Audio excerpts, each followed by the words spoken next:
Hey, loan officers that are watching or listening today. I have Allison Larson, who is an area manager for Guild Mortgage. Allison, before we get started in the questions, why would it be a good idea for a loan officer to listen to this episode? I think that a lot of advice we get from other people in the industry is from people who built their business 20, 30 years ago and have this giant book of business and people who already know, like, and trust them. I'm 35. I couldn't have been in the business for 20 or 30 years.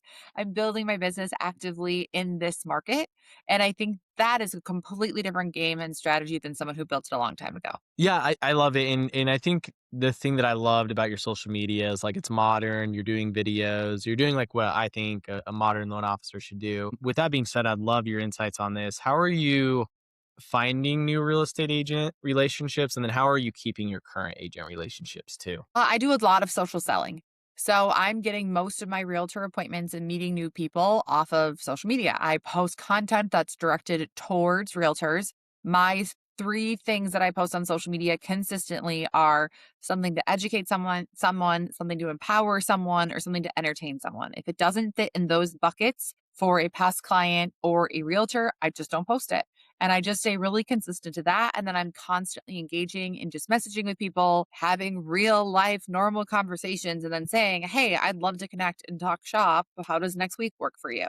And then same with keeping my realtors. That's how I keep them too. I stay engaged with them on social media. I educate them, I entertain them, I empower them. I consistently show up and stay in relationship with Yeah, and I feel like what I've seen a lot of loan officers that they think if you just start posting, you're automatically going to start getting this huge book of business for you because you're already doing this. Like, why isn't it important not to just post, but like comment on posts, message people? Like, yeah, why is that an important piece? Yeah. My rule is you should be first thing in the morning selling with our fingertips, meaning we're on Facebook, we are on Instagram, we are commenting, we are engaging. One, just how the algorithms work. If you're not engaging with people, they're not even seeing your content. You can post 17 times a day, but if they haven't engaged with you, they're not seeing your content anyway. So it's irrelevant. And then two, we're humans. If we want a social sell, we actually have to sell. Like if Yeah. you're in your office talking to yourself, you're not selling anything. We can't just post into the abyss. We have to engage and connect with people. It's a social platform for us to be social on. Yeah, and I think that's the missing key for a lot of LOs is like, yes, keep posting, but you got to send DMs to people. I would even say take it as far as like calling them if you don't know them instead Well, of yeah, I mean, I try and take it off of social media, which is like fluffy fake life, and into real life as fast as possible. yeah, that's okay. That's awesome. I love that you're talking about that and how, if you're okay with it, like how much production have you gotten from doing that? Because I think a lot of L's are like, yeah, that's great, you're doing that, but how does that really translate? So I mean, I closed just under 100 million in personal production last year. My team did 220 million in production for 581 units. It works. We're not going after the end consumer though. I'm going after realtors on social media. And so I can't say, "Oh, I connected with this many clients from social media." I can say I've met with 37 new realtors year to date off of Instagram though. Yeah, okay, that's exactly what I was looking at. So, like, there's your proof right there that if you're on social media, it can and you go after agents or even consumers, like it can really help your business. Yes. With that being said, how are you?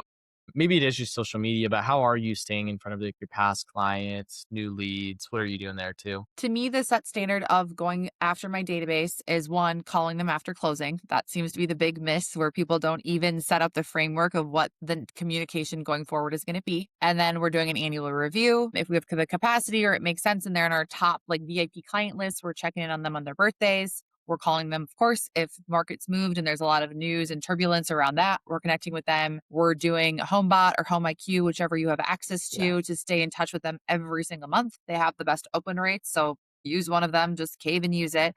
They get a monthly newsletter, email newsletter from me, and they get a mailer 4 times a year. Wow. And then we Okay. I do love it. one big client event every fall. But that's our framework and we follow it to a T, never skip a beat. Okay. I love that because that's actually very similar to what I tell loan officers to do. So it's really cool to like hear from $100 million producer. Like if you integrate those things, it really could help your business. Is there a book that when you got in the business or now you'd recommend for loan officers to read? They're mostly behind you. Right now, I'm literally reading Never Split the Difference again. 10x is greater than 2x, I think is a huge one. But I think paired with that is who, not how. So many people in this industry are running in circles trying to copy and replicate and duplicate what 100 and $200 million a year producers are doing, and they're just not aligning with the right who's to get them to the place they need to be, to take them down the paved path. They're like running up a mountain on gravel instead of taking the trail.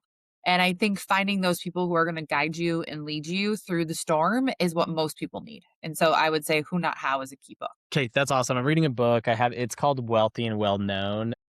Yep. You've read that, okay? It's very similar to that. It's like focus on your who and like your one sentence framework and Yes. yeah. Okay. That and the book Powerful Questions. I think a lot of loan officers are inherently entrepreneurial, but haven't maybe had real business training. They don't know how to run a business meeting. They don't know how to show up as a professional, be articulate, be well spoken, and they don't know how to ask the right questions to figure out what problems need to be solved. They show up and they either buddy sell and get nothing accomplished, besides maybe a happy hour or golfing buddy, or they try and solve a problem that no one needed fixing, and they come and throw up about a whole bunch of loan products like a physician loan and DSCR loans. And it's like, this person's never met a doctor in their life. They're not selling to doctors. They're selling to someone who needs a bond program, right? And so we have to make sure we ask the right questions to solve the right problems. Yeah, I love it, and I couldn't agree more. I just have a couple more questions. Is there, because you're such a big producer, is there a schedule you follow? Like Mondays, I have a power hour to dial agents. Tuesdays, that's my past clients. Like what schedule do you kind of follow each day? Yep. I've learned over the years, I suck at power hours. If I see power hour on my calendar, like I just will maybe do it 1 week a year, but I just straight up won't do it. So now I have Yeah. to have a call list of people that I intentionally want to call. Like these are people I know I will actually pick up the phone and call. I've met them. I like them. There's a reason that I'm calling them. Mondays, that's realtors, my A's, my B's, realtors that I do the most amount of business with. Tuesdays, that's current clients. Wednesdays, that's people who are pre-approved and out looking. Thursdays, that's past clients, people who just closed, things like that. And then Fridays, it's your VIP day. It's your financial advisors. It's the wealthy and well-known people, right? That's who you're connecting with on Fridays. Okay, that's so awesome. And then just one last question. Where's the best place for people to talk to you, to learn more about you and get connected? Instagram, my handle is Allison Larson Loans. That is where you're going to find me easily and directly. I am also a coach with Go Coaching. So I coach loan officers there as well, which is where a lot of this framework comes. And then I'm an area manager at Guild Mortgage. So if you're listening to this and you're like, my company doesn't have a leadership, I feel like I'm running up a gravel mountain by myself. That is the first step I'd recommend. Okay, awesome. Well, thanks, Allison, so much for hopping on. I appreciate you Yes. sharing your insights. Awesome. Thanks for having me, Devin. Thanks, Gets.